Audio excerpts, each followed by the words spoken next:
And we're back with Governor Sununu, and we're joined by Democrat Wes Moore, who was just sworn in as Maryland's first black governor. Michelle Lujan Grisham is the Democratic governor of New Mexico. Republican Doug Burgum is the governor of North Dakota. And it's good to have you all here at the table together. Yes. Thanks for having us. Great to be with you, too. I want to talk about some of these issues of common cause. Governor Burgum, I know the fentanyl crisis, the drug crisis was a topic at the White House in recent days. Your state is one of 6 with the lowest rates of drug overdose deaths, according to the CDC.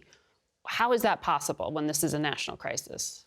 Well, I think all of our governors, we're all border states now with the fentanyl that's coming into this country, perhaps manufactured in China, coming across the southern border. But in North Dakota, we've really taken an approach of understanding that if you're going to have a war on drugs, which is this thing we've been doing in our country since the 1970s and 80s, it can become a war on people who have a health issue. They've got addiction is a disease.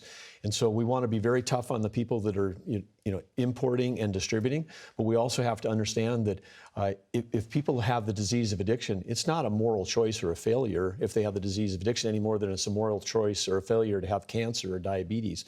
And if we think that the way we're going to stop drug consumption is with longer prison terms or higher penalties, we're actually just incarcerating people that have a health issue. And so we've taken an approach on a number of fronts. One of the things that's been most successful is treating the disease of addiction is with peer support specialists, because we know now that someone who's got lived experience, whether that's in the criminal justice system or living with the disease of addiction and in recovery, that they can help people through it as much as an addiction counselor. In a rural state like North Dakota, we had a huge shortage of treatment centers and addiction counselors. Now we have over 800 certified peer support specialists across the state that are helping people recover and helping people that are coming out of the criminal justice system stay out by finding a job, getting a driver's license, finding a place to live. And so the whole approach is we've turned it towards one of treating this as a national health crisis, which it is. So we want to be tough on suppliers, but we want to be super supportive of those that are dealing with it. I really appreciate that approach. That is probably going to be the nexus of real bipartisan work. In New Mexico, we have a significant issue with substance abuse and overdose deaths. And I wish I could tell you that fentanyl is not a problem. It is. And in fact, we were part of a FBI sting with one of the largest fentanyl busts in United States history. 1 million pills, 2 million in cash. But we didn't have any behavioral health system when I became governor. The former administration literally canceled behavioral health. And there were no providers. They were all in litigation. Everybody left to other states.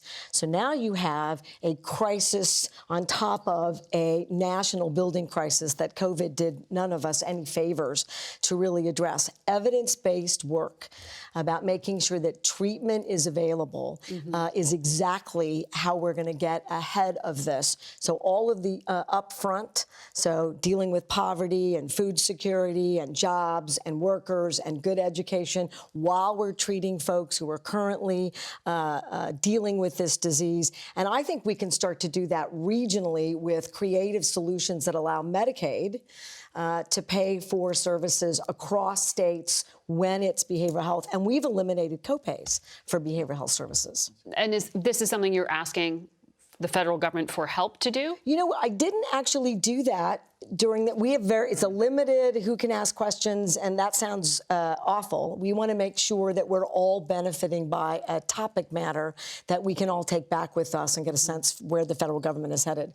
But the Western Governors Association, which is another really effective example about bipartisan work, we're interested in taking on behavioral health in a more regional effort, and following some of the best practices of North Dakota absolutely is going to make its way into achievements and better outcomes in New Mexico. Governor Moore, I mean, you're new on the job, but what is it that you plan to execute to deal with this problem? Well, you know, I think what was said here is a really important point, where we cannot go through the process, excuse me, the idea that we're going to criminalize our way out of this.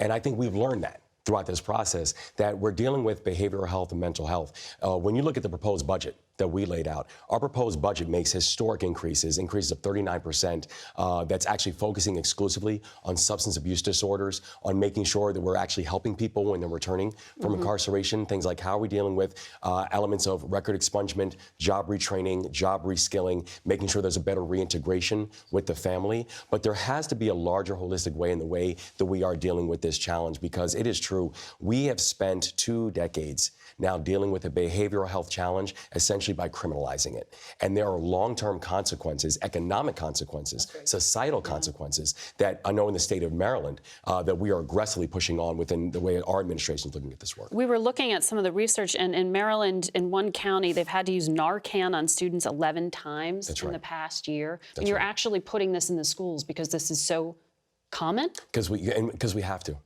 And that's the thing. As an administration, I always say, as a leader, I am data-driven and heart-led. Right? I wear my heart on my sleeve, but I don't move without data. And the data has been so clear about the damage that this has done to our communities, both urban and rural. And children, apparently. And children. And to the point where we've actually now appointed a special secretary who's a former mayor of Hagerstown who actually got into politics because of the issue of opioid addiction, had her best friend lost to an overdose, who is now serving as our special secretary on this exact issue. You were nodding at the Narcan in school. Oh, yeah, absolutely. Look, one of the biggest issues is... This is a drug when someone overdoses to basically help them survive Narcan works for the most part. We can talk about where it doesn't work, but schools. You need access points to schools. Kids need to know that that there is help there, what those systems are. Rural access to care is absolutely huge. People have to understand it's not a 28-day problem, right? That's old school thinking. Sometimes recovery is a lifelong journey, so you need recovery-friendly workplaces. You need wraparound housing and those types of services. Understand that also the fentanyl crisis, it's now being mixed with everything. It's in vape cartridges. It's in marijuana. It's being mixed with xylazine. And let me tell you, if you don't understand the xylazine fentanyl crisis that's coming, it's horrid. It negates the ability of Narcan to revive you.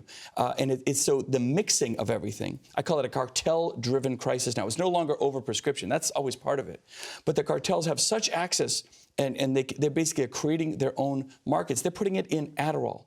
They're mixing it with black market Adderall. They're mixing it with Xanax. How are people buying it? Black market. As inflation goes up, more people go to buy their pharmaceuticals offline, and so they're going to get Adderall for the kids offline. It becomes mixed, or the kids try to buy vape cartridges offline, and it becomes mixed with fentanyl. And the dealers know, look, we might lose a couple, but we're going to create addicts out of it.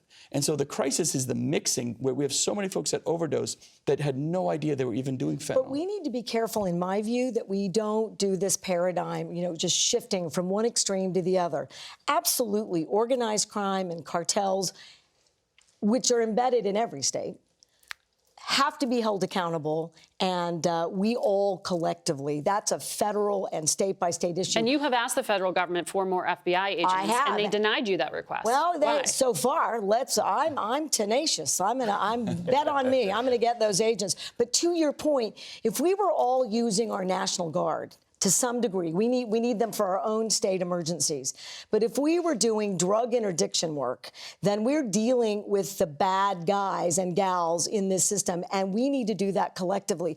Instead, we're doing it, I do a little, you do a little, we should be doing it collectively. That's the right kind of leveraging. But also, I have a very specific opinion that our pharmaceutical companies and Big Pharma have not been our friends in this design. Many of you have sued them. There's plenty. My state has sued them, and we're going to continue on that vein.